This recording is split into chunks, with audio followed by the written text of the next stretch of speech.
اعوذ باللہ من الشیطان اللعین الرجیم بسم اللہ الرحمن الرحیم الحمد للہ والصلاة علی اہلہا بسم اللہ الرحمن الرحیم یا ایھا الذین آمنوا کتب علیکم الصیام کما کتب علی الذین من قبلکم لعلکم تتقون بر محمد وآل محمد صلوات۔ آج 12واں روزہ 1442 ہجری۔ اللہ تبارک و تعالی سورہ بقرہ کی آیت نمبر 183 میں ارشاد فرماتا ہے، اے ایمان لانے والو، تمہارے اوپر روزے فرض کیے گئے ہیں جس طرح تم سے پہلے والے لوگوں پر روزے فرض کیے گئے تھے تاکہ تم متقی و پرہیزگار بن جاؤ۔ یا ایھا الذین آمنوا سے مراد کیا ہے؟ یہ خطاب کن کو ہے؟ اللہ کن کو مخاطب ہے؟ آمنوا جہاں جہاں بھی قرآن میں آیا ہے وہاں ان لوگوں کو خطاب ہے جو مولا علی ابن ابی طالب علیہ السلام کی عصمت و طہارت و ولایت و خلافت کے کوئی ماننے والے ہیں۔ جہاں جہاں قرآن میں بھی ہے، اگر مولا علی کی محبت نہیں ہے، اگر مولا علی کی ولایت کو کوئی نہیں مانتا تو کوئی عمل اسے کوئی فائدہ نہیں دے گا۔ تو یہ صرف ان کو خطاب ہے، مولا علی کے ماننے والوں کو۔ تو ہم یہ قرآن صامت کے احکام جس طرح سنتے ہیں تو اسی طرح ہمیں قرآن ناطق سے محبت کرنی چاہیے۔ تو آج میں پوری کوشش کر رہا ہوں کہ مختصر آپ کی خدمت میں وہی خطبہ جو کل میں نے بیان کیا تھا۔ زبردست اصول مولا نے ہمیں 18 اصول بیان فرمائے۔ مولا علی کے ماننے والے کے نہج البلاغہ کے فرمان نمبر 113 ہے۔ 18 اصول مولا نے زندگی کس طرح گزارنی ہے تو مولا نے یہی ارشاد فرمایا 18 اصول کو دیکھنا ہے۔ تو لہٰذا ہم موالی ہیں تو ہمارے اوپر واجب ہے، اوجب ہے کہ ہم ان 18 اصول کو اپنائیں گے نا تو یہ دنیا جنت بن جائے گی۔ تو فرمایا وقال علیہ الصلوۃ والسلام لا مال اعوذ من العقل، عقل سے بڑھ کر کوئی بڑی چیز نہیں ہے۔ ہر کام جب ہم غصے میں سوچیں گے اور جلد بازی کریں گے، دماغ سے نہیں سوچیں گے، عقل سے کام نہیں لیں گے، خسارہ اٹھائیں گے۔ تو مولا نے فرمایا عقل سے بڑی چیز دنیا میں کوئی چیز نہیں ہے۔ عقل کی وجہ سے انسان کو اللہ نے اشرف المخلوقات قرار دیا۔ تو عقل نورانی اشیاء میں سے ہے، جس طرح میں نے کل حدیث بیان کی تھی۔ تو یہی اقبل فاقبل فادبر فادبرا، جب اللہ نے عقل کو خلق فرمایا تو فرمایا اقبل آگے بڑھ، تو آگے بڑھنے لگی، فرمایا فادبر پیچھے ہٹ، تو فوراً پیچھے ہٹنے رکھی، اطاعت خدا کی۔ تو اسی وجہ سے اللہ نے عقل سلیم کی وجہ سے انسان کو اشرف المخلوقات قرار دے دیا ہے۔ عقل بڑی چیز ہے، فرمایا پہلی چیز عقل ہے، دوسری فرمایا عقل سے بڑھ کر کوئی چیز نہیں ہے۔ عقل کی ضد میں نے عرض کیا تھا غصہ ہے۔ یہ دونوں ایک وقت میں سر میں کام نہیں کر سکتے۔ غصہ کام کرے گا تو عقل ختم ہو جائے گی، عقل کام کرے گی تو غصہ رخصت ہو جائے گا۔ تو انشاءاللہ اسی موضوع پہ عقل اور چند چیزیں ہیں، عقل، غصہ، حیا اور طمع اور حسد اور رحم، یہ بہت بڑا دلچسپ موضوع ہے، یہ کل میں نے بیان کرنا ہے۔ تو فرمایا ولا وحدۃ اوحش من العجب، خود پسندی سے بڑھ کر کوئی خطرناک چیز نہیں ہے۔ وحشت ناک چیز، ڈرونی چیز، خطرناک چیز، وحشت ناک چیز کون سی چیز ہے؟ اپنے آپ کو پسند کرنا، دنیا کو پسند نہ کرنا۔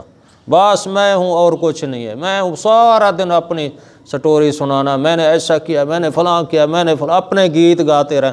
لوگ کہتے ہیں یار یہ تو مجنون ہے، سارا دن اپنے قصیدے پڑھتا ہے اور کسی کو مانتا بھی نہیں ہے۔ تو فرمایا اسے عجب کہتے ہیں، خود پسندی سے بڑھ کر کوئی وحشت ناک چیز نہیں ہے۔ تو فرمایا ولا عقل قط تدبیر، پہلا جملہ ہے کہ عقل سے بڑھ کر کوئی چیز نہیں ہے۔ تیسرا جملہ ہے کہ سوچ و بچار سے بڑھ کر کوئی عقل نہیں ہے۔ عقل سے سود مند کوئی چیز نہیں ہے، پہلا جملہ یہ تھا۔ لیکن تیسرا کیا ہے؟ ولا عقل قط تدبیر، عقل یعنی سوچ و بچار سے بڑھ کر کوئی عقل نہیں ہے۔ ہر کام کرو پہلے سوچو، ہم آخرت پر ایمان رکھتے ہیں اور قرآن پر ایمان رکھتے ہیں تو یہی ہمیں نتیجہ ملتا ہے کہ کوئی ایک دنیا ایسی ہے جو ابدی ہمیشہ کی دنیا ہے، ہمیشہ کی دنیا، وہ آخرت کا دن ہے۔ تو فرمایا سوچ و بچار سے بڑھ کر کوئی عقل نہیں ہے۔ بڑی عقل کس چیز کا نام ہے؟ سوچ و بچار۔ پیپر حل کرنے سے پہلے میں نے عرض کیا تھا پہلے سوچنا ہے، فوراً نہیں لکھنا۔ جو سوال آتے ہیں وہ پہلے ہمیں لکھ لیتے ہیں، اس لیے کہ ہمیں پتہ ہوتا ہے۔ جو نہیں آتے ہم سوچ و بچار کرتے ہیں، دیکھتے ہیں کہ اس کے اندر کوئی خرابی نمبر نہ کاٹے جائیں۔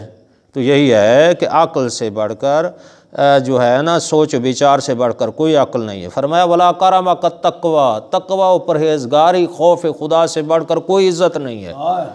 سورہ حجرات میں یہی ارشاد فرمایا انا اکرمکم عند اللہ اتقاکم، سب سے نزدیک اللہ کے ذات پات مراد نہیں ہے۔ کل سادات کی عزت احترام، سادات کے بارے میں نے ایک جملہ یہاں بیان کیے تھے، تو یہاں جو ہے مراد کیا ہے؟ سادات جو ہے نا، یہ نیک کام کریں گے دگنا ثواب ملے گا، احادیث متفق، برے کام کریں گے دگنی سزا ملے گی۔ لیکن ہمیں حکم یہ ہے کہ اکرم اولاد الصالحین علی والطالحین للہ، میری اولاد کا احترام کرو۔ اللہ کے نبی نے ارشاد فرمایا نیک ہے تو اللہ کے لیے، اگر بد ہے تو میری وجہ سے۔ سادات کا احترام کی ایک واضح دلیل یہ ہے کہ صدقہ سادات پہ حرام ہے۔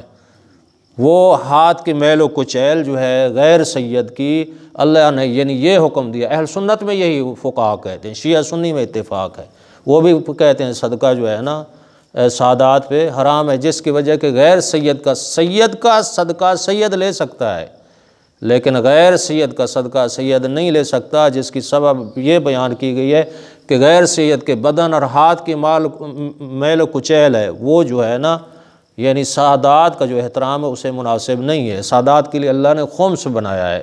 تو فرمایا اس لیے کہ یہ بالکل مسلم ہے کہ رسول کی بیویوں کو بھی حکم ہے کہ تم گھروں میں بیٹھی رہو، نیک کام کرو گی تو دگنا ثواب ملے گا، اور 22ویں پر اگر برے کام کرو گی تو دگنی سزا ملے گی۔ قرآن کی واضح آیت ہے، جبکہ وہ نسبی، وہ کیا ہے؟ وہ ایک سببی رشتہ ہے، اللہ کے نبی کا سببی رشتہ ہے بیویوں کا، لیکن نسبی رشتہ جو ہے نا وہ آل محمد ہے، ان کی افضلیت ہے۔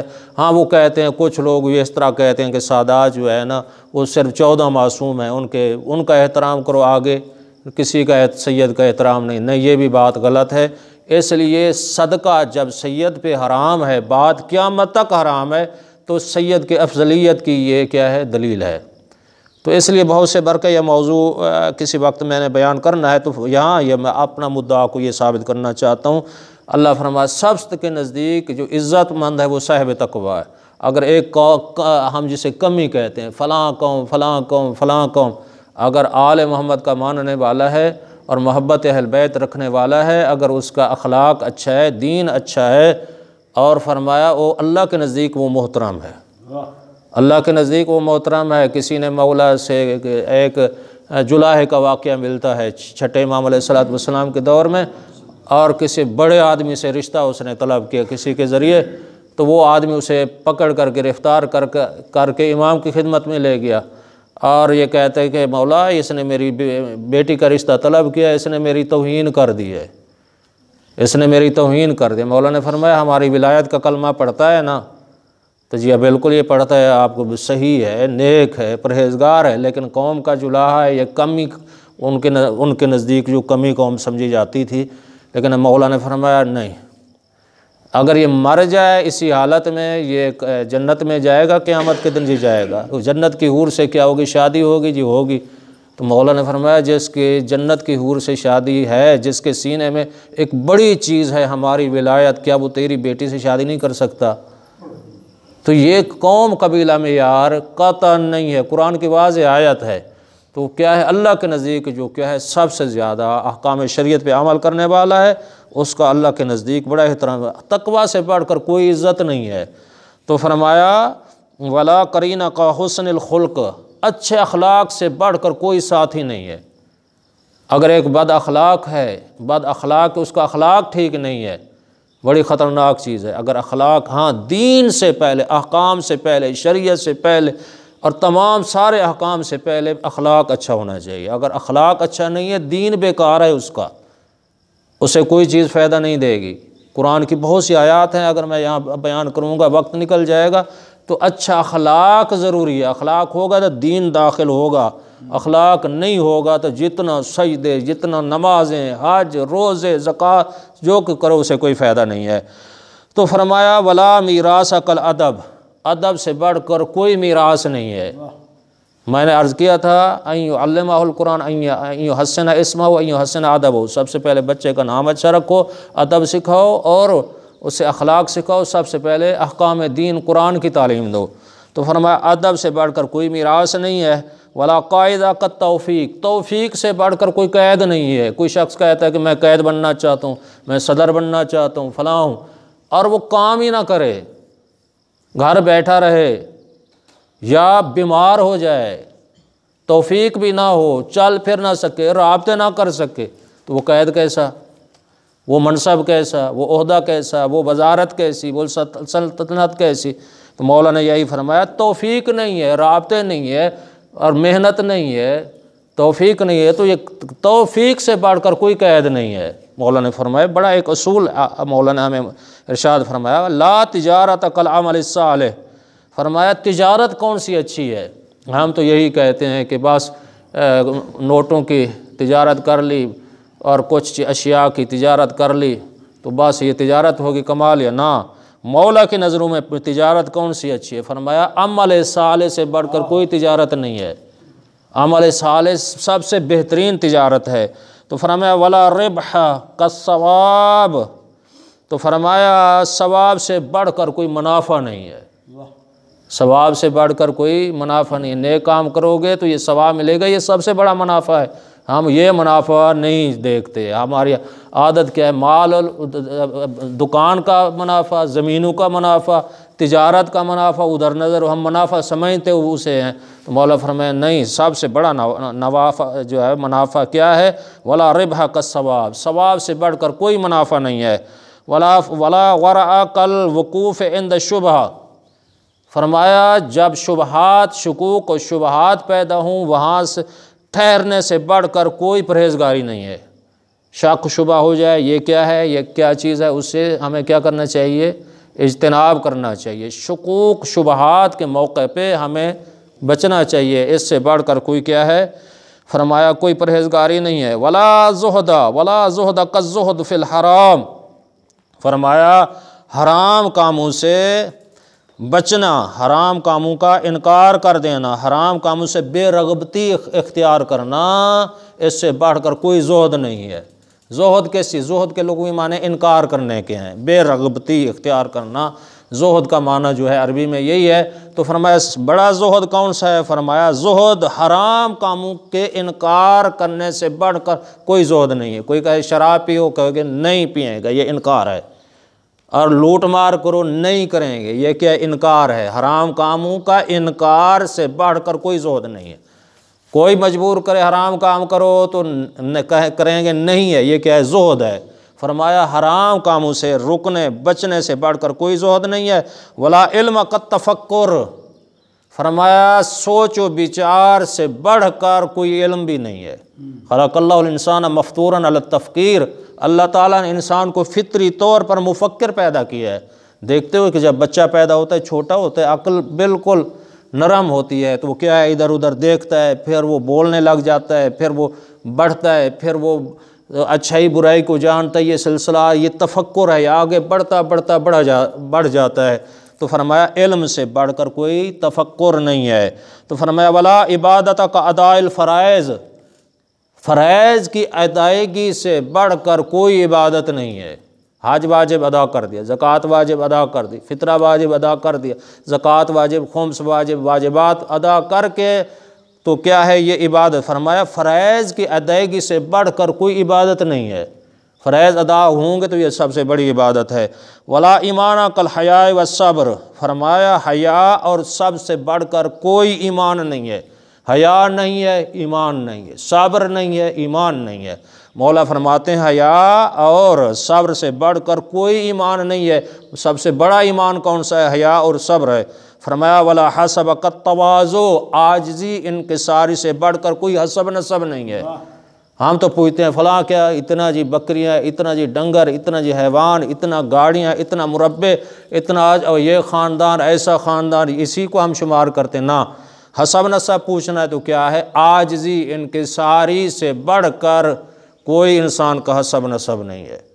سب سے بڑا حسب نسب کیا ہے انسان کا، کیا ہے، عاجزی انکساری۔ ولا شرف کل علم، علم سے بڑھ کر کوئی شرافت نہیں ہے۔ علم شرف ہے، اللہ نے جو انسان کو عطا کیا وہ کیا ہے، انسان کی محنت کا نتیجہ علم دین ہے۔ فرمایا علم دین سے بڑھ کر کوئی عزت نہیں ہے۔ ولا عزت کل حلم، حلم سے بڑھ کر کوئی عزت نہیں ہے۔ بردباری سے بڑھ کر کوئی عزت نہیں ہے۔ ولا مظاہرات اوثق من المشاورہ، فرمایا مشورے سے بڑھ کر کوئی پشت پناہی مضبوط چیز نہیں ہے۔ ہر کام کرو پہلے کیا کرو، مشورہ۔ علماء نے لکھا ہم تو ہر کام میں استخارہ کرتے ہیں، استخارہ کا شریعت میں حکم ہے، سب کوئی اختلاف نہیں ہے، لیکن استخارے سے پہلے مشورے کا حکم ہے۔ اگر ایک کام حلال ہے ٹھیک ہے، اگر آپ مشورہ کر کے نتیجہ نکل آتا ہے کوئی شریعت ممانعت نہیں، آپ استخارے کرانے کی ضرورت نہیں ہے۔ استخارہ وہاں ہوتا ہے جب انسان کے 50% جو ہے مثبت ہو، منفی ہو، مشاورت کرنے کے بعد کوئی نتیجہ اخذ نہ ہو، پھر شریعت یہ حکم دیتی ہے کہ اللہ سے یہ رابطہ کیا جائے اور پوچھا جائے کہ خدا کیا چاہتا ہے۔ جب عقل کام نہ، ہر کام میں ہم استخارہ شروع کر دیں تو یہ اصول تو نہیں ہے۔ میں اپنے کھیتی کو پانی لگانے کے لیے جاؤں استخارہ کو، میں کو وہ اگر سے جل رہی ہے، میں نماز پڑھنے کے لیے جاؤں جی استخارہ۔ ہر کام ایسا ہرگز نہیں، حرام کاموں میں تو ہے بھی نہیں استخارہ کہ حرام کام۔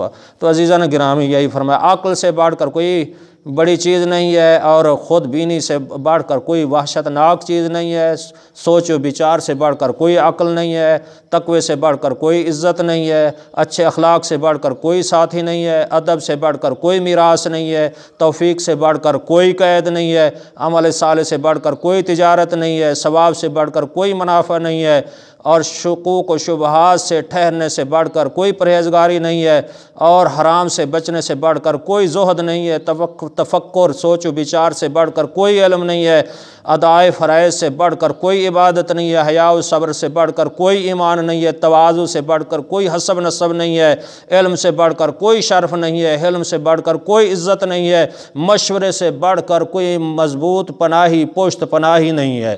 یہ 18 اصول مولا نے ہمیں ارشاد فرمایا ہے اپنے ماننے والوں کے لیے، اور ان کے ماننے والوں پر واجب ہے، اور جب یہ 18 اصول ہم اپنائیں گے تو یہ دنیا جنت بن جائے گی۔ وآخر دعوانا ان الحمد للہ رب العالمین۔